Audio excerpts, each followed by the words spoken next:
Good morning. So I want to come on and talk about a couple of things to do with head injuries that I'm reading and researching in the news, and I want to share with you. But I first wanted to start out with how the ear ringing is truly affecting my sleep. Not only is it, and I've used white noise to sleep for decades now, but so using white noise is a recommendation, and I believe it's a great recommendation, but it's the ear I think my ear ringing is so loud, the frequency is so high that it doesn't matter. I'm having difficulties going to sleep because of it, and then I'm sleeping like I got 5 hours of sleep last night, and upon awakening, the ears are just like seeing, and I'm like, wow, this is like, and they just, they pop. The popping doesn't hurt. They pop like I'm ascending or descending altitude. That doesn't bother me because it doesn't hurt. It's the ear ringing that the frequency is so high and it sustains forever. And that is actually starting to impair my sleep. That is very problematic for me. Now, there was a CAT scan that was ordered for my head injury, and I just went online and just found a few articles in just a matter of moments about traumatic brain injuries and head injury information. And literally 6/18/2014, early detection of brain injury with MRI. And there's the article. I will post the article link. It's MIT Technology Review News. But basically what it says is a technique for using MRI to detect molecules released during brain injury could lead to quicker emergency diagnosis. So the MRI is the most effective way to go out a head injury. And I've yet to have an MRI.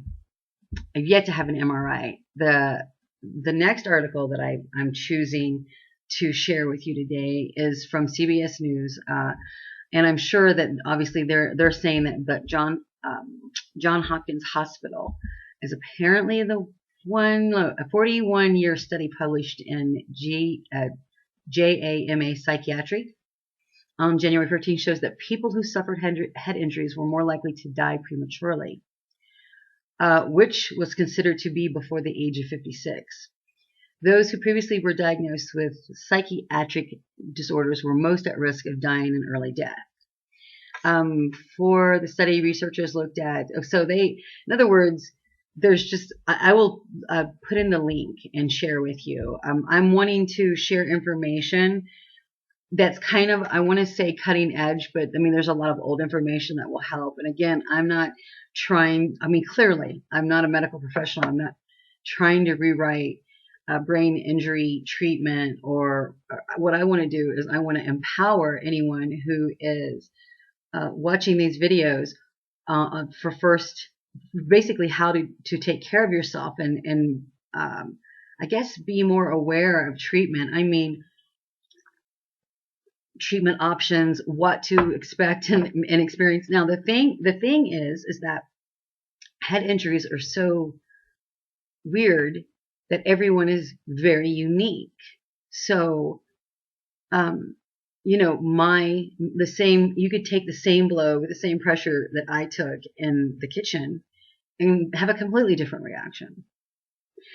This was my second head injury, though. The first one was when I was 15, and that's what actually caused the reverse curve of my neck. I hit a windshield in an automobile, and with no seatbelt. It was 1985.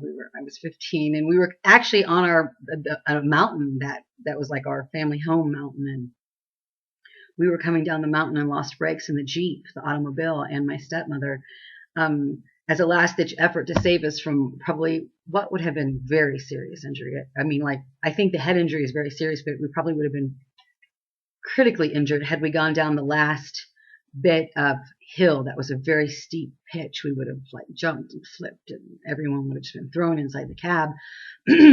But she hit a tree, and I just went forward, and my head hit the windshield, and it actually expanded and pulled my hair, and my hair was actually stuck in the windshield, and I had pieces of glass in my head. Was not treated, did not go to a doctor.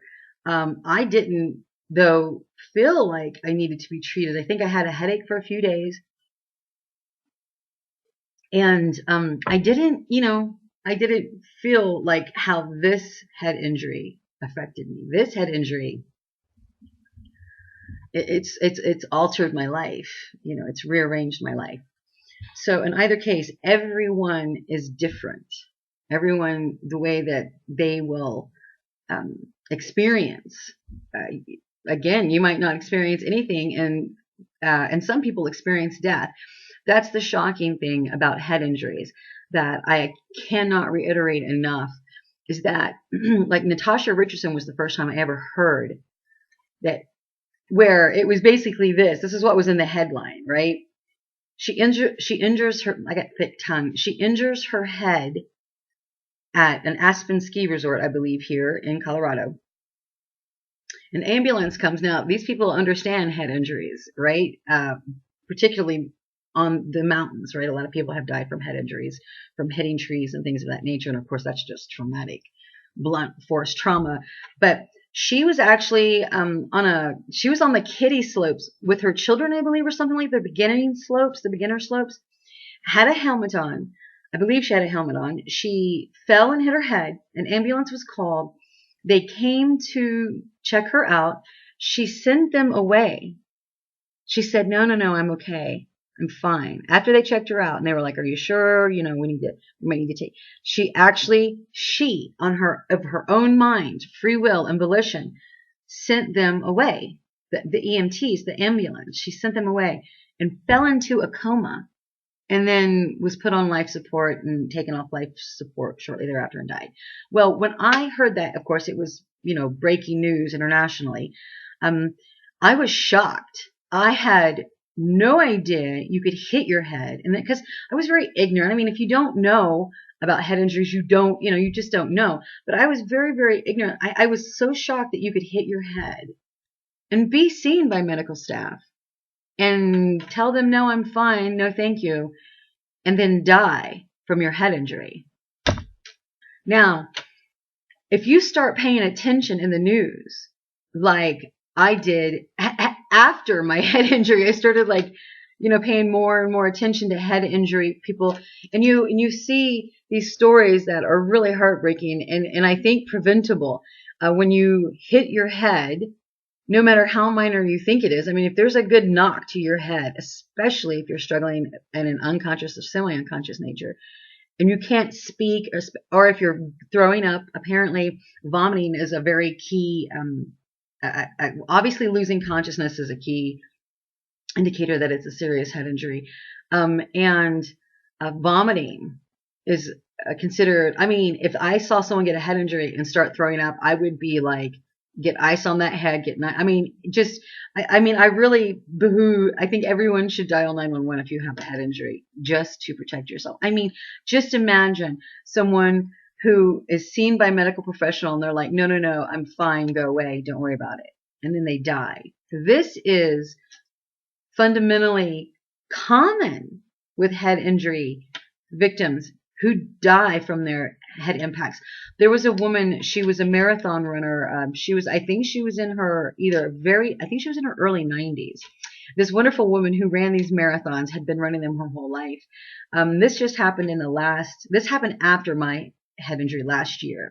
So like I said, after my head injury, I started paying far more attention to head injury stories because I knew my ears never stopped ringing and I knew I was having some difficulties, but you never know what's going to impact your life or what's going to change your life in the news, what we see.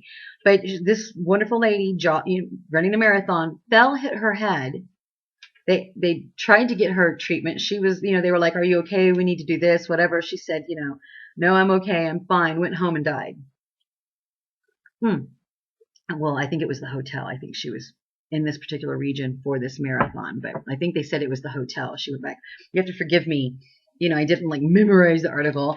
Before the head injury, I could actually memorize most anything I read once. My recall statistics were quite amazing. I was known for it, which is one of the reasons I think a lot of people who don't understand head injuries that I was seeking treatment with, I think they just don't understand. Well, it's a confounding injury. And if you're not specialized in it, and if it hasn't impacted your life, then you probably I should have been seeking doctors who were specific. I didn't know. I guess I thought medical professionals would know. I don't know. You're a doctor. I'm telling you I have a head injury and I'm having all these symptoms, and I expect that doctors would know, but whatever.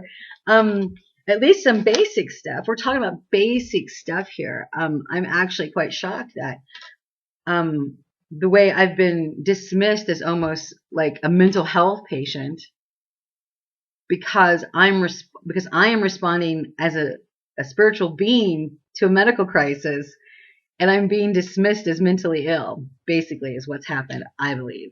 And that's not going to cut it for me. I am not mentally ill. In either case, I'm going to share some head injury information that could potentially help you change your life. Every little thing counts. I'm going to make sure that I monitor, breaking news. I'm going to follow up.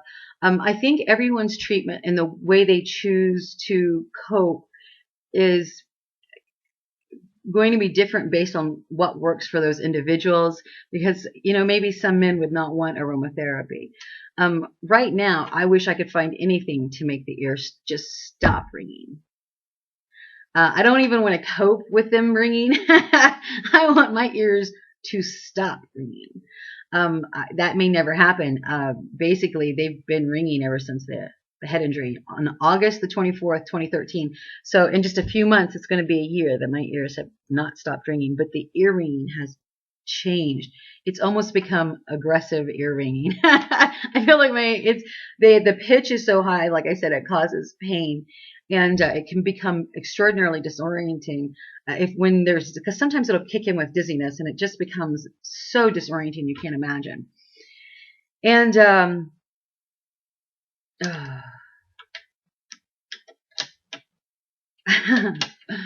lost it, but that's okay. Fact is, I'm going to start sharing new, because I got, obviously I keep all my lists going. I carry around now lists and pens because I'm like, who knows? You got to keep everything kind of together and organized. That's the key, is finding. Matter of fact, I think that's what I was saying. That was the key, to find what's going to work for you, and then apply it. And there are days where you don't want to, you won't want to do everything, because it's having a head injury is exhausting business.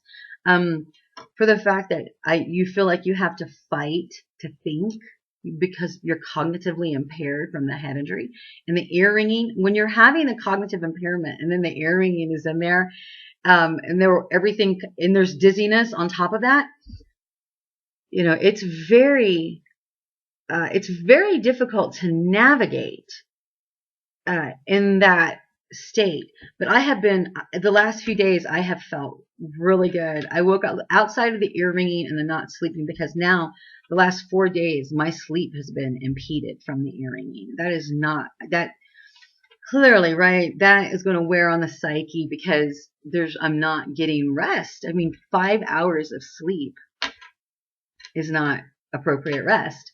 For good mental health. when you can't think and you're cognitively impaired, and then, it's important to try, but it is important to try and find things that work for you and do them. So I am going to share these 2 links, and I'm going to share more as I go.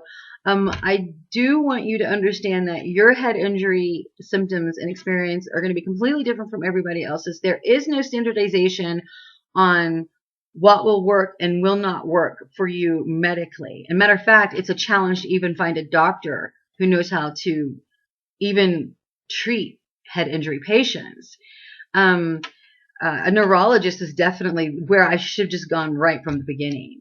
I don't think I should have gone to just a primary care physician for any symptoms of the head injury, because I am most certain that the medical, which I'm no longer going to use, the last doctor I was just using, because they were trying to turn it into a mental health thing, instead of recognizing that everything that I'm stating to them is what every other head injury patient who's having headiness, who's having these experiences, they experience the same thing. It's not a mental health crisis or issue. It's that learning proper coping methods and understanding that, you know, what you're experiencing. First off, I thought it was life threatening when all this started back up in the last few months. I thought I was experiencing life threatening something or another. I was like, is there, because they would be burning on my head in the last few months. And then I'm having pains in my head. I'm having pains in my head. So I don't know what it is, but it's in the area where I hit my head. And when you couple it with the ear ringing and everything that's happening, it's challenging. Recognize that it's challenging, and do switch doctors if you're not getting what you need. You need to find a doctor that will help you. Especially, again, I'm especially thrown off that I gave my doctor in emails and verbal conversations tons of information about the head injury and how it's all relating to the head injury. When I went to the audiologist, there was questions, and it was like, when did this start? At the head injury. How did this start?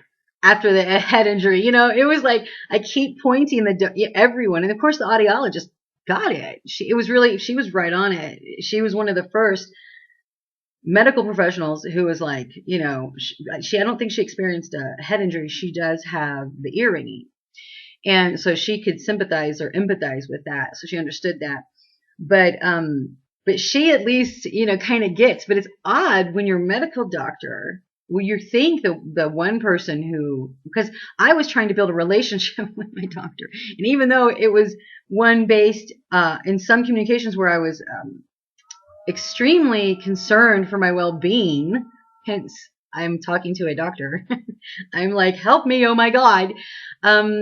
I would think that a medical doctor would at least research TBI patients and their experiences, because I can go right online right now and go to scholarly articles and read doctors' responses and doctors' notes on TBI patients. And I'm like right in there. Absolutely normal. I'm like, and so the doctor was trying to make me feel like I was insane. So now she's got my medical record and she's telling other, who knows? Because she had people reach out to me trying to make sure I'm getting therapy and all this. And I'm like, that's fine and dandy. I mean, I'm doing that in the support group. As a matter of fact, I'm going to join other support groups. I mean, I'm doing things to maintain my mental health and whatever. But let's also think about what the patient is trying to say to the doctor. I mean, just as one person stated yesterday, she said that I was quite articulate. And I'm like, that would be an understatement by what and how most people know me. Hyper-intellect is a word often, well, I guess 2 words often used to describe me. And so, if your doctor isn't getting it, find someone who gets it, but make sure you're dealing with people who understand head injuries. If you don't, they're going to think you're crazy. I mean, you could go right online and talk about, matter of fact, the ear ringing is one of the number one things that multiple neurologists have stated that their patients, that's the one thing that drives the patients crazy, is the ear ringing. And I like the idea of using white noise, but let's be frank, always having noise on in the background, I've never been that kind of person. I'm not the kind of person who could even have a radio on in my office when I was working. I could not have a radio on because it was so distracting to my mind. I'm a pencil pusher. I'm a massive paper person. I can track trails and audit books to a penny. I did HR and payroll professionally is what my background is. And I have letters of recommendation. I come highly recommended. So being treated like I'm a mental health patient after my head injury by my medical care staff is literally not going to work for me. So on that note, I want to express this bit of frustration, and I don't even know if it sounds like frustration. It's really more like I'm trying to make sure and impress upon you that most doctors may not have any clue about head injury treatment. So they will misinterpret what you're experiencing as a potentially like a mental health crisis, or that I'm crazy. Like you're crazy. Make sure that you have that you're taking care of yourself, and that you have proper resources, and make sure that you have doctors who understand what you're going through. I think that's very vital. I'm shocked right now that I'm going to have to start over in some regards to find a doctor, because I'm trying to establish a long-term relationship with a doctor that I won't. But if the doctor would not respond to certain emails about what was going on with the TBI, the head injury, this doctor is not looking out for my best interest. So I now have to go. I mean, not only is she not looking out for my interest, but it was like I'm a mental health patient. I'm like, oh my God, you've got to be kidding me. You've got to be kidding me. So I'm going to put in these links that I pulled up, and I'm going to continue to share information. This is obviously my morning video. I don't know if I'll be doing any more today. I just didn't get much sleep last night, and I haven't. And it's been like 4 days in a row now that I'm not sleeping because of the ear ringing. And hey, I guess I'm just going to have to find a doctor that understands what's going on with me to better serve me as a patient. Okay, you guys, take great care. Watch your heads out there. Remember, get emergency treatment, first responder treatment. If you or someone that you know, or even if it's someone that you don't know, hits their head and it's a blow, because you can tell like a head injury blow from like a bump. Just watch for signs. Pupils not dilating, vomiting, obviously unconsciousness, blood coming from the ears. Just know the signs and respond immediately, and get ice on that head immediately. Get ice on that spot. The ice is fundamentally a lifesaver in regards to blunt force trauma to the head. Okay, well, it can be. So take great care, be safe out there, and have a wonderful day.